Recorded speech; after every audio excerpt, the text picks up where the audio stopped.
Halo guys, balik lagi sama gua Lucky ID. Seperti biasa, sebelum mulai videonya buat kalian yang sudah dukung channel ini selama ini, terima kasih banyak. Buat kalian juga yang baru gabung, jangan lupa nyalakan lonceng notifikasi. Dan buat kalian juga yang belum subscribe, silahkan di subscribe karena subscribe itu gratis, tidak bayar. Oke, kita bacain novel Martial Back chapter 5595.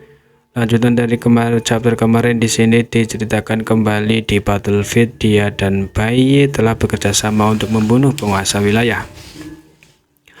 Angin mengejar yang terluka parah dan hampir kehilangan nyawa mereka. Sekarang lebih dari selusin penguasa wilayah telah mati di tangannya, dan dia bahkan secara pribadi membunuh salah satu Royal Lord. Meskipun pembunuhan itu agak aneh, itu masih pembunuhan. Jadikan tinta dia secara bertahap akan menjadi lebih kuat. Suatu hari penguasa wilayah bawaan yang kuat ini akan dihancurkan sampai mati olehnya. Yang percaya diri memenangkan pikirannya, dia diam-diam mulai menyembuhkan. Yang dari wilayah Nether yang misterius tiba-tiba muncul di wilayah kutub kembar dan membunuh 5 penguasa wilayah klan tinta dalam satu pertempuran.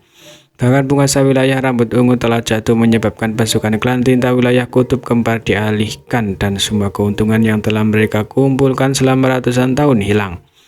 Ketika berita ini menyebar, banyak masyarakat klan tinta di medan perang domain besar terkejut. Mereka tidak hanya dikejutkan oleh kekuatan dewa pembunuh ras manusia, tetapi mereka juga waspada terhadapnya melakukan apapun yang dia inginkan. Karena orang ini ditempatkan di wilayah Nether misterius, dia seharusnya tinggal di wilayah Nether misterius untuk saat ini. Baginya untuk tiba-tiba datang ke wilayah kutub kembar dan memulai pembantaian sama sekali tidak masuk akal. Sebelum ini, Yang telah menghilang selama hampir 300 tahun. 300 tahun bukanlah waktu yang lama atau singkat. Namun itu cukup untuk melemahkan keganasan yang telah dia bangun selama bertahun-tahun, tetapi dia masih mampu mengguncang dunia begitu dia muncul. Dibandingkan dengan kejutannya yang mereka rasakan saat menerima berita ini, para master klan tinta bahkan lebih takut. Kali ini dewa pembunuh ras manusia telah muncul di wilayah kutub kembar. Tapi bagaimana dengan waktu berikutnya? Apakah itu akan muncul di wilayah Wolfang, wilayah pengaduk jiwa, atau domain besar lainnya? Hanya seorang pencuri selama 1000 hari yang akan mampu melawan pencuri selama 1000 hari. Jika orang seperti itu berlarian, itu akan menjadi ancaman besar bagi para master klan tinta. Siapa yang bisa menjamin bahwa dia tidak akan tiba-tiba muncul saat bertarung dengan para master ras manusia? Untuk saat ini mereka hanya bisa memikirkan cara untuk membatasi gerakannya. Akibatnya semua master klan tinta memusatkan perhatian mereka pada wilayah Nether misterius. Yang telah melompat keluar dari wilayah Nether misterius, jadi masalah ini secara alami membutuhkan penguasa wilayah dari wilayah Nether misterius untuk ditangani. 300 tahun yang lalu, eselon atas ras manusia dan klan tinta telah mencapai kesepakatan bahwa baik Orde ke-8 maupun penguasa wilayah tidak akan mengganggu situasi di medan perang. Ras manusia telah menjadikan 10 pangkalan di seluruh Nether misterius bagi tentara ras manusia untuk menyembuhkan diri mereka sendiri. Demikian pula klan tinta juga telah menjadikan pangkalan mereka sendiri, tetapi masing-masing pangkalan ras manusia memiliki 2 atau 3 penjaga Orde ke-8. Dalam keadaan darurat, markas klan tinta tidak memiliki penguasa wilayah. Mereka tidak berani, bahkan jika 2 atau 3 penguasa wilayah berkumpul bersama, tidak akan ada rasa aman bagi mereka. Jadi mengapa mereka harus berkumpul bersama? Dengan demikian penguasa wilayah bawaan cuma berkumpul di dunia semesta di mana kampung ulama mereka berada. Baik untuk menyembuhkan luka mereka atau untuk memantau situasi selama beberapa tahun terakhir, ras manusia telah benar-benar menyebarkan kekuatan tentara Nether misterius. Mereka pada dasarnya adalah kelompok kecil, mungkin dalam 3 atau 5 kelompok di medan perang ini mereka bekerja sama untuk melawan klan tinta. Klan tinta menggunakan metode yang sama untuk merespon.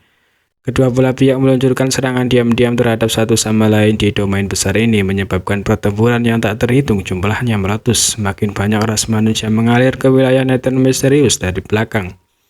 Ini karena medan pertempuran domain ini jauh lebih aman daripada medan perang domain lainnya. Tanpa pasukan skala besar, para kultivator akan dapat menunjukkan keunggulan mereka. Setelah 300 tahun pelatihan, hasilnya telah ditunjukkan. Banyak generasi muda telah membuat nama untuk diri mereka sendiri.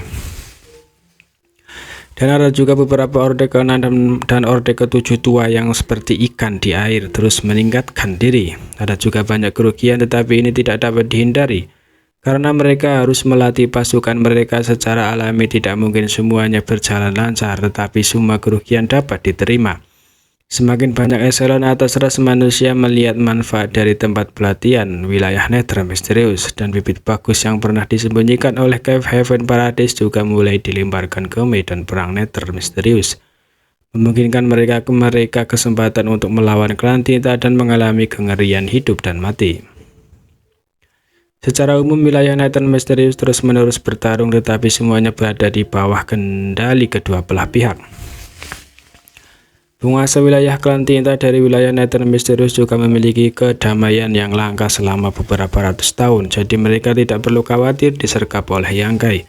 Namun perasaan nyaman ini telah rusak baru-baru ini dengan wilayah kutub kembar sebagai pemimpinnya. Beberapa lusin penguasa wilayah klan tinta dari medan pertempuran domain besar bersama-sama menekan wilayah nether misterius untuk berurusan dengan Yangkai. Wilayah nether misterius kampung utama klan tinta. Ini adalah aula pertemuan, banyak penguasa wilayah berkumpul, suasana agak sunyi. Sik Arms duduk di kepala meja dan melihat sekeliling sebelum bertanya, katakan padaku bagaimana kita harus menangani masalah ini. Tidak ada yang berbicara, ekspresi Sik Arms sedikit tenggelam. Apa-apaan, kalian semua bisu? Meskipun semua orang di sini adalah penguasa wilayah bawaan, dia masih yang bertanggung jawab dan juga yang terkuat.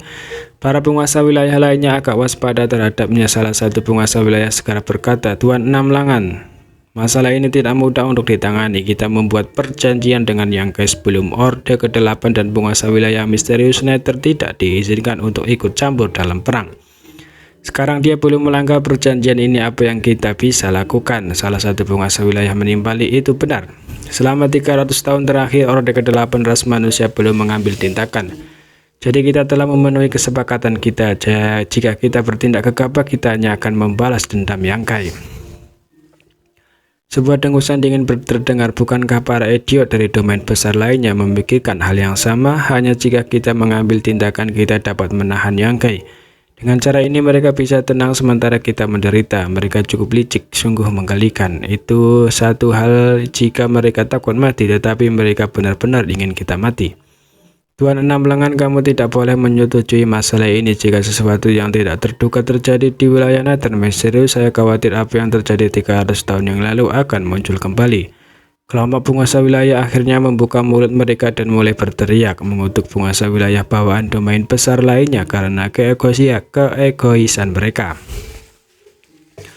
Bagaimana mungkin dia tidak mengetahui niat para penguasa wilayah di bawah komandonya? Mereka takut mereka akan memprovokasi Yangkai dan dibunuh olehnya. Meskipun dia marah pada penguasa wilayah ini karena begitu pengecut, dia tidak bisa menyalahkan mereka. Belum lagi para penguasa wilayah